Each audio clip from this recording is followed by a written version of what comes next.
রাধে বন্ধুরা, তোমরা কেমন আছো? আশা করি তোমরা সবাই ভালো আছো। যে যেখান থেকে আমার ভিডিওটা দেখছো তাদেরকে অনেক ভালোবাসা জানাই, বড়দের আশীর্বাদ, ছোটোদের ভালোবাসা নিয়ে একটা সুন্দর সকাল থেকে ব্লগটা স্টার্ট করলাম। সকালবেলা উঠেই নিচে এলাম, আর মানে বাসি কাজকর্ম সেরে আর কি। তো নিচে এসে দেখলাম তোমাদের দাদাভাই এসছে, তো আসা মাত্রই ভিডিও অন করে ভিডিও করা শুরু করে দিয়েছে। আর এখানে দেখো অনেক কিছু এনেছি, মুদিখানার জিনিস, লঙ্কার গুঁড়ো, পোস্ত, মাখন, সার্ফ, চাল, মুড়ি, আটা না ময়দা, মানে সব কিছু, কমপ্ল্যান, কেলগস, যা যা এনেছে সবটাই কিন্তু তোমাদের দেখাচ্ছি। তো সকালবেলা উঠেই যদি মানে এত সুন্দর বাজার হাট বা দোকান থাকে না, মানে মানে সত্যি কথা খুব মনটা একদম ভরে যায় যে না এত সুন্দর সুন্দর সব বাজার হাট করেছে। তো আমি আবার তোমাদের সবটা খুলে দেখাচ্ছি। তোমাদের দাদাভাই তো জানে আমি ভিডিও করি, তো সেই জন্যে সেটা আর কিছু বলেনি। আর এখানে দেখো শ্যাম্পুও নিয়ে এসছে। তো সকালবেলা আজকের দোকান, মুদিখানার দোকান থেকে কী এনেছে না এনেছে সেটা দিয়েই আজকের ভিডিওটা কিন্তু আমি তোমাদের কাছে স্টার্ট করলাম। আর এখানে গোটা সর্ষে, মানে যা যা আমি লিখে দিয়েছিলাম, মানে আগের দিন রাত্রেই সব লিখে রেখেছিলাম, কারণ সকালবেলা উঠে তার টাইম হয় না, তাই আগের দিন রাত্রে লিখে রাখি। তো পরের দিন সকালে ওই লিস্ট থেকে মাপ মেপে ছোপে একদম মানে দেখে শুনে সব নিয়ে আসে। তো সেটার জন্যেই আর কি মানে লিখে দেওয়া, না তো এত কিছু জিনিস তোমাদের দাদাভাইয়ের আবার মনে থাকে না, তো সেই জন্যই সবটা আমি মানে লিখে দিই আর কি, যাতে ও পরপর গুছিয়ে সব নিয়ে আসতে পারে। তো ওগুলো নিয়ে এলো, আমি সমস্ত সকালবেলাতেই জায়গা মতন সব গোছালাম, গুছিয়ে চা করলাম, চা করে চা খেলাম, আর খেয়ে আজকে কাটতে কুটতে বসে গেছি। আজকে বিশেষ কিছু রান্না হবে না, কী রান্না হবে সেটা তোমাদের আমি পরে বলছি। তো যেটুকুনি হবে সেটুকুনি সবটাই তো তোমাদের কাছে আমি শেয়ার করি। সে আলু সিদ্ধ ভাত খেলেও শেয়ার করি, মাছ ভাত খেলেও শেয়ার করি, ডিমের ঝোল ভাত খেলেও শেয়ার করি, যেটাই করি না কেন সেটাই শেয়ার করি। ভালো দিনে ভালো খাবো সেটা শেয়ার করবো, খারাপ দিনে খারাপ খাবো সেটা শেয়ার করবো না, সেটা কিন্তু নয়। সবটা দিনই সবটা কিন্তু আমি শেয়ার করি। তো এখানে পটল কাটছি, ভেন্ডি কাটছি, তো কী কী সবজি কাটছি, কী রান্না হবে সবটাই তোমাদের দেখাবো। আর এটা কাটছি যদিও শাশুড়ির জন্যে, কারণ আজকে তোমাদের দাদাভাই নিয়ে এসছে হাঁসের ডিম। তো হাঁসের ডিম এনেছে, সবাইয়ের হাঁসের ডিমের ঝোল আর ভাত হবে, কারণ যেদিন আমাদের বাড়িতে ডিমের ঝোল ভাত হয় সেদিন আর কেউ কোনো সবজি টবজি খেতেই চায় না, বলে না ডিমের সাথে আর কোনো কিছু তুলনা হয় না, ডিম ভাত হলে আর কারোর কিছু লাগবে না। যদিও আমার ডিমের ঝোল ভাতটা আমি আলাদা করব, কারণ আমি তেল ঝাল মশলা ছাড়া করব। আর শাশুড়ি তো যেহেতু ডিমের ঝোল ভাত খায় না, তো সেই জন্য ওনার জন্য একটু পটল আলুর ঝোল করব, ভেন্ডি সিদ্ধ করব, কারণ ওনার জন্য আর মাছ আনেনি। কারণ আমার শাশুড়ি বললো যে না আমার জন্য আর একার মাছ আনতে হবে না, তোরা ডিম খার, আমার যা হোক একটা নিরামিষ কিছু করে দিলেই হবে, কারণ আমার শাশুড়ি আবার মানে নিরামিষ সবজিটা খেতে খুবই ভালোবাসে। তো সেই জন্য ওনার জন্য এই সবজিটা ঘরেই ছিল, আজকে সবজি বাজার কিছু করেনি, তো যা ছিল সেটাই ওনার জন্য কেটে কুটে গুছিয়ে নিচ্ছি। তো অল্প স্বল্প গোছানো মানে কাটার ছিল বলে ওনাকে আর বললাম যে আপনাকে আর কাটতে হবে না, আমিই কেটে নিচ্ছি।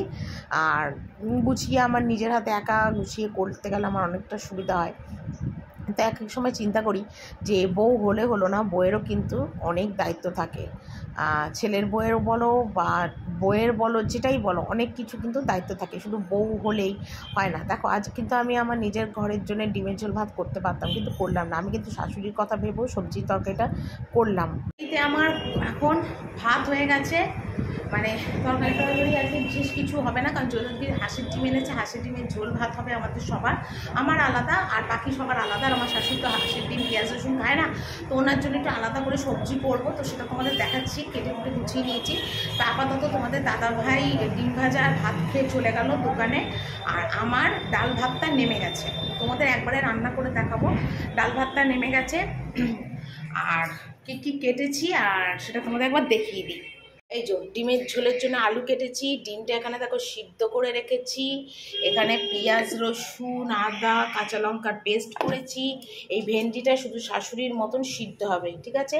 আর এই পটল আলু কেটেছি 2 পিস, কারণ উনি অত আলু ফালু খায় না, সেই জন্য আলুটা রেখে দিয়ে ওনার একটা পটল আলু পাতলা করে ঝোল হবে। আর ছেলের একটা ডিম রেখেছি, পেঁয়াজ রেখেছি, পেঁয়াজটা ডিমের কষার বেরেস্তাও হবে। আর এই একটা ডিম রেখেছি, ডিমের অমলেট করে দেবো ছেলেকে, ওই দিয়ে ছেলে সকালবেলা ডাল দিয়ে ডিমের অমলেট দিয়ে ভাত খাবে। বাবুকে এখন খেতে দিলাম ভাত, পেঁয়াজ দিয়ে ডিমের অমলেট আর ডাল, এই দিয়ে বাবু এখন সকালবেলার ভাতটা খাবে। নে বাবু খা, শুরু কর, খা একটুখানি খা। না গরম নেই, তুই খা আগে, গরম নেই, একটু ডিমের অমলেট দিয়ে ছেড়ে ভাতটা খা।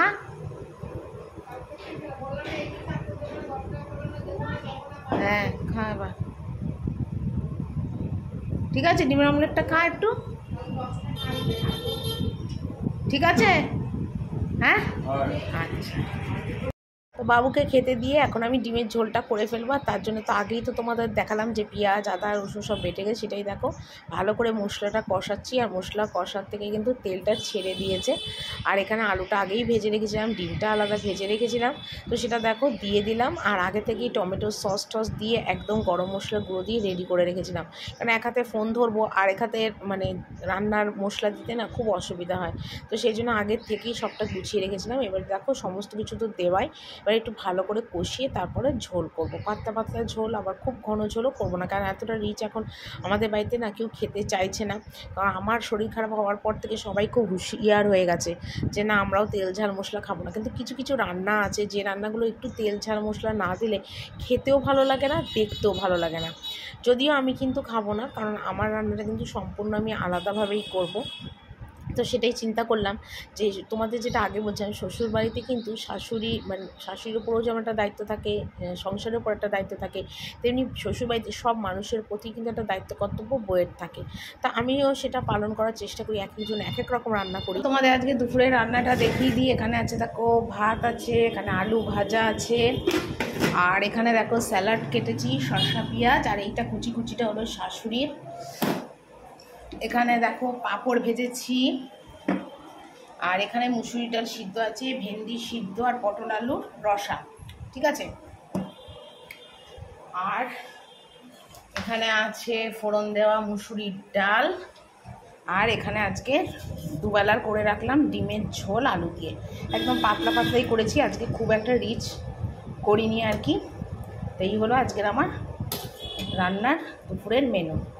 এখানে দেখো গ্যাস ট্যাস একদম মুছলাম, সব পরিষ্কার করলাম। আর এখানে দেখো মগে করে একটু গরম জল বসিয়েছি, কারণ রাত বিকেলবেলা বাবুর আর তোমাদের দাদাভাই রুটি করব, ওই জন্য একটু গরম জল মিশিয়েছি। আটা ময়দাটা একদম মেখে চলে যাবো। এই যে এখানে আটা ময়দা মিশিয়ে নিয়েছি, এই যে আটা ময়দা, এটা মাখবো, মেখে ঢাকা দিয়ে যাবো, সন্ধেবেলাতে করবো। এত গরম পড়েছে মানে কি বলবো তোমাদের। আজকে উঠেছে সকাল থেকে প্রচণ্ড মাথার যন্ত্রণা, কিন্তু মাথার যন্ত্রণা বলে তো আর শুয়ে থাকলে চলবে না। ওই জন্য ছেলেকে বললাম বাবু ওপর থেকে ওষুধ এনে দেয়, যে ওষুধ আর অমৃতাঞ্চল নিয়ে এসেছি, মাথায় লাগিয়ে ওষুধটা খেয়ে আধ ঘন্টা শুতে হবে, না মাথার যন্ত্রণাটা কমবে না, ঠিক আছে। তো চলো আমি ময়দা আটাটা মেখে নিয়ে ওপরে চলে যাই। তাও দেখো এখনও যখন সকালবেলা এক ঝুড়ি বাসন মেজেছি, সেগুলো কিচ্ছু গুছানো আমার কিচ্ছু হয়নি, পড়ে আছে। দেখি আটা ময়দাটা মেখে ওটা গুছিয়ে তারপরে উপরে যাই। আমার যেমন ছেলের প্রতি দায়িত্ব আছে, তেমনি পুরো সংসারটার ওপরেও কিন্তু আমার প্রচুর দায়িত্ব আছে। সে কেউ মানুক চাই না মানুক, কেউ বলুক চাই না বলুক, কারোর আমার বলাতে কোনো আসে যায় না, আমার যেটা করার আমি করব। তো সেটাই তোমাদের বলছিলাম যে আজকে কিন্তু আমি নিজের যেহেতু ডিমের ঝোল ভাত হয়ে গেছে, আমার কিন্তু শাশুড়ির জন্য আলাদা করে করার কিছু দরকার ছিল না। কিন্তু আমি কিন্তু ওনার কথাটাও চিন্তা করি যে না, উনি যেহেতু ডিম খাবে না বা মাছ খাবে না, তো উনি যেহেতু তরকারি সবজিটা ভালোবাসে, তো ওনার জন্য একটু সবজি তরকারি করে দিই। আমার কিন্তু করাতে আরও টাইম গেল, খাটুনি হলো, সময় গেল, সবটাই হলো, কিন্তু আমি কিন্তু সেই চিন্তাটা করিনি। মানে আমরা যখন একটু ভালো কিছু খাবো, তো ওনাকেও একটু ভালো কিছু করে দেওয়াটা উচিত। উনি শুধু কেন ডাল ভাত খাবে, মানায় না, দেখতে খারাপ লাগে, আমার মানসিকতায় আমার সেটাই মনে হয়। তো সেই জন্যেই করে দিলাম ওনার কথা ভেবে। তো আমার রাস্তা ভগবানের কাছে পরিষ্কার থাকবে, কোনো প্যাচ গোছ মনে আমি রাখতে চাই না কোনো সময়, সব কিছু দিক দিয়ে। তো সেই জন্যেই বললাম কথাটা, যে একটা বইয়ের শুধু সংসারের উপর দায়িত্ব থাকে না, বাড়ির প্রতিটা মানুষের উপর দায়িত্ব থাকতে হয়, তবেই একটা সুন্দর সংসার তৈরি হয়, অন্তত আমি সেটা মনে করি। তো যাকে রান্নাবান্না সব হয়ে গেল। আর হাঁসের ডিম খেতে আমি প্রচণ্ড ভালোবাসি, আর হাঁসের ডিমের কথা শুনলে আমার সেদিন যেন মাথাটা কেন পাগল পাগল হয়ে যায়। সত্যি কথা, শুনলে সবাই হয়তো হাসবে বা ভাববে এটা কীরকম কথা, মানুষ কি ডিম খায় না? হ্যাঁ সবাই খায়, কিন্তু আমাদের বাড়িতে যেহেতু হাঁসের ডিম খুব কম হয়, সেই জন্যই মানে ডিম যেদিন বাড়িতে আসে, মানে আমাদের বাড়ির সবাই এতটা ভালোবাসে, মাথা খারাপের মতন হয়ে যায়। তো সেই জন্যে মানে কতক্ষণে চান টান করে ডিমের ঝোল ভাত খাবো, এরকম ব্যাপার। তো মানে এরকম মনে হয়। তো যদিও আমি তো চান করার আগেই আমার খাওয়া দাওয়া হয়ে যায়, কারণ যেহেতু আমি আর এখন বিকেল 4টে-5টায় আর ভাত খাই না, এখন আমি প্রতিদিন 2টো, 1:30, 2:30টার মধ্যে লাঞ্চ কমপ্লিট করে নিই। তো খেয়ে দিয়ে ঘন্টাখানেক পর আমি সমস্ত সংসারের কাজকর্ম সেরে, সমস্ত কিছু সেরে একবারে স্নান করে তারপর আমি ওদের খেতে দিতে যাই। ওটাই আমার কাছে এখন সুবিধা, কারণ আমার তো 2টোর মধ্যে স্নান হবে না, যে আমি খেয়ে নেবো।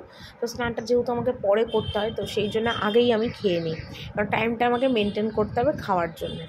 এটাই একটা সবথেকে বড় আর কি সমস্যা যাকে বলে।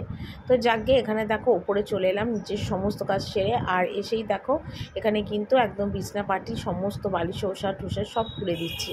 খুলে এগুলো সব পরাবো, মানে ভাত মানে গোছাবো, এইসবই টুকিটাকি কাজগুলো সব করব।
যখন বাড়িতে কোনো ভালো মন্দ রান্না করি তখন না মার কথা খুব মনে পড়ে। মনে হয় কি যদি মা বাড়ির কাছে থাকতো তাহলে মাকে বলতাম, মা তুমি শুধু সকালবেলা ভাতটা রান্না করে নাও, আমি তাহলে তোমাকে বাকি রান্নাগুলো দিয়ে আসবো। তখন না খুব মনটা আমার খারাপ লাগে যে মা কি খাচ্ছে, কি করছে, কি রান্না করলো, মানে তখন সেই চিন্তাটা মনের মধ্যে আসে, মনটাও প্রচণ্ড ভারাক্রান্ত হয়ে যায়। মানে আমি যদি কাছে থাকতাম মাকে হয়তো বেশিরভাগই হয়তো বলতাম, মা তুমি শুধু একটা ভাত করে নাও, আমি তোমাকে রান্না করে দিয়ে আসবো। ভালো মন্দ কিছু রান্না হলে তখন মার কথাটা খুব মনে পড়ে, কারণ মা একা মানুষ, কী আর করবে আর কী আর খাবে।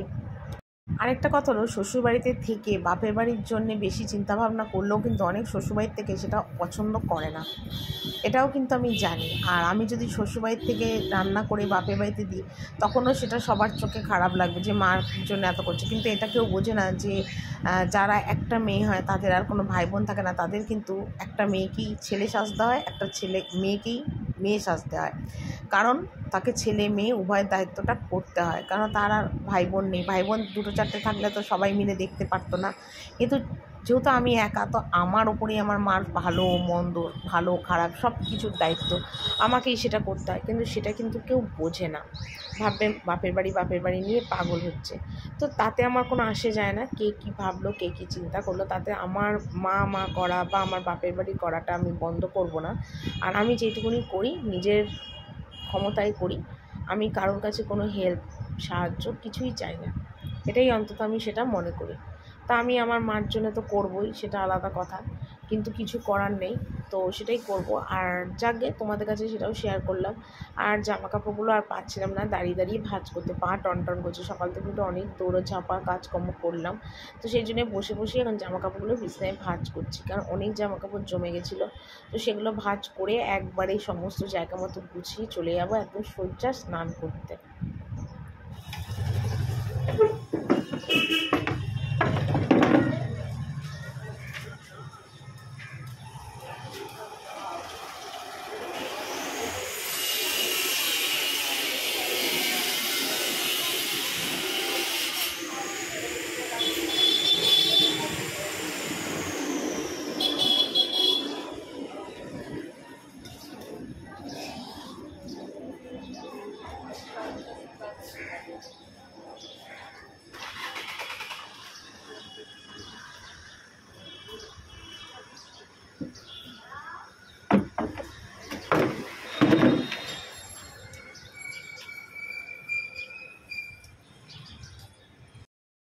তো ওগুলো সব গুছলাম, গুছিয়ে এখন সব গুছিয়ে সমস্ত মুছে দিচ্ছি। আর এখন গরমকাল যেহেতু পড়েছে তাই পাখা তো অবশ্যই লাগবে, তার জন্য পাখাটাকে এখন ঘরেই রাখতে হয়। কারণ এই ধরো কাজকর্ম সেরে এসে এতটা গরম লাগে, তখন পাখার তলা পাখার ছেড়ে বসতে হয়। তো এখানে দেখো ঘর টরগুলো মুছছি, ওদিকে শাশুড়ি ঘর, সামনে বারান্দা সব মোছা হয়ে গেছে, বাকি ছিল আমার ঘর বারান্দাটা মোছা। তো এটা করলে আমার পুরো কাজ একদম আপাতত কমপ্লিট। আর কোনো কাজ আপাতত আমার নেই আর কি, যাকে বলে। তো সেটা করে চলে যাবার। বাবু যেহেতু আজকে ঠাকুর ঘরে যায়নি, ঘরে ছিল, তাই বাবুকেই ক্যামেরাম্যান বানালাম, বললাম চল তুই আমার ঘরে আগে ভিডিওটা করে দে। তো বাবু দেখো ভিডিওটা করে দিচ্ছে।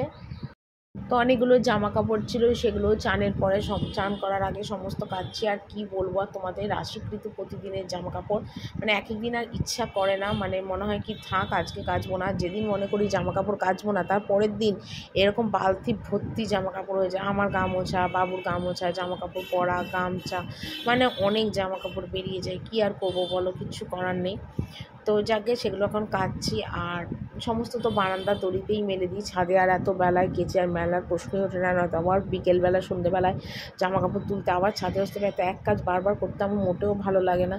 তো সেই জন্য সব বারান্দার দড়ি দিয়েই মেলে দিচ্ছি। আর বাইরে প্রচুর রোদ উঠেছে, প্রচুর রোদ, মানে কি বলবো না, আমাদের তিনতলাটা না প্রচণ্ড গরম, না বাথরুমে স্নান ঠিক মতো করা যায়, এত গরম, মানে প্রচণ্ড গরম, তিনতলায় থাকাই যায় না। সকালবেলা করে কাঁচা ধোয়া কোটটা কমপ্লিট করলে আমার সত্যি অনেকটা সুবিধা হয়, কিন্তু সকালের টাইমটা এতটাই টাইম শর্ট হচ্ছে যে সকালের টাইমে আর কোনো কাঁচা ধোয়া করতেই পারছি না, একদম করতে পারছি না। সকালবেলা করে জামা কাপড় কেচে নিলে আমার অনেকটা সুবিধা হয়।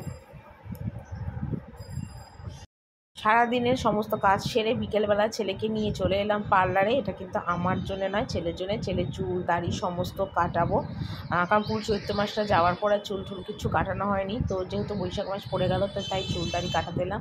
তো বাবু প্রতিবার যখন চুল কাটে, দাড়ি কাটে, তখন কিন্তু এই পার্লারটাতেই আসে। এটা কিন্তু আমাদের মানে কি বলবো, লেক টাউনের সবথেকে বড় পার্লার আর কি, মানে জেন্টস পার্লার আর কি। তো বাবুকে এখানে চুল দাড়ি সমস্ত কাটাই। তো চুল দাড়ি কাটালাম, কাটিয়ে বাবুকে বললাম বাবু ফুচকা খাবি? তো বাবু এক কথা তো হ্যাঁ, কেন বাবু প্রচণ্ড ভালোবাসে ফুচকা খেতে। তো দেখো ফুচকা খাচ্ছে। তো আমি তো খাইনি, কারণ আমার টক জল খাওয়া বা ঝাল খাওয়া একদমই নিষেধ। আর ভালো করেই জানো যে ফুচকা টক জল বা ঝাল ছাড়া কিন্তু অসম্পূর্ণ। তো সেই জন্য আমি ফুচকা কিন্তু খাইনি। তো বাবু খাচ্ছিলো, তো সেটারই ভিডিও করলাম। তো ফুচকা খাওয়া দাওয়ার পর বাবুকে নিয়ে চলে গেলাম তোমার সুগার অ্যান্ড স্পাইসে। ওখানে বাবুকে জিজ্ঞেস করলাম বাবু কী খাবি, আইসক্রিম খাবি কিনা? তো বাবু বললো হ্যাঁ আইসক্রিম খাবো, কারণ এই গরমে তো আইসক্রিম ছাড়া কোনো কিছু খাওয়া যায় না। তো বাবু আইসক্রিম খেলো, তারপরে ফিশ ফিঙ্গার খেলো। তো সেটাই। আর আমি এখানে ভয়েস দিচ্ছি, কারণ প্রচণ্ড গাড়ি ঘোড়ার আওয়াজ ছিল, লোকের কথাবার্তার আওয়াজ ছিল। তো সেই জন্য এখানে দেখো বাবু খাচ্ছে ফিশ ফিঙ্গার আর আইসক্রিম খেলো। আর বাবুর চুল কাটাটা কেমন হয়েছে অবশ্যই কমেন্ট করে বলো। তো এরকমভাবেই বাবুকে চুলটা আমি কাটাই। তো আমার তো ভীষণ ভালো লাগে এখানে চুল কাটানোটা। তো বাবুর সাথে যেন কী কথা বলছিলাম আমার ঠিক খেয়াল নেই। তো বাবুকে বলছিলাম ভালো হয়েছিল কিনা, ভালো খেতে কিনা। তো বাবু বললো হ্যাঁ বেশ ভালো খেতে। তো বাবু খেলেই আমার খাওয়া হয়ে যায়। আর এখানে দেখো বাবু ওইটা খাওয়া হলো, নিয়ে এবার বাবুকে জিজ্ঞেস করলাম কোন আইসক্রিম খাবি? বাবু বলছে আমি তোমার যে কী বলে আইসক্রিমগুলো, স্টিক আইসক্রিম, কী নামটা ভুলে যাচ্ছি, তো সেই আইসক্রিমটা খাবে বললো। তো বাবু খাচ্ছে আর আমি এদিকে ভিডিও করছি। ভালো লাগে টুকটাক যদি ছেলেকে নিয়ে এরকম ঘুরতে বেড়াতে বেরোই, আর সত্যিই খুব ভালো লাগে। তো চলো বন্ধুরা, আজকের ভিডিওটা এখানেই শেষ করছি। কালকে একটা সুন্দর ভিডিও নিয়ে চলে আসবো। আজকের মতন বিদায় নিলাম, সবাই ভালো থেকো, টাটা।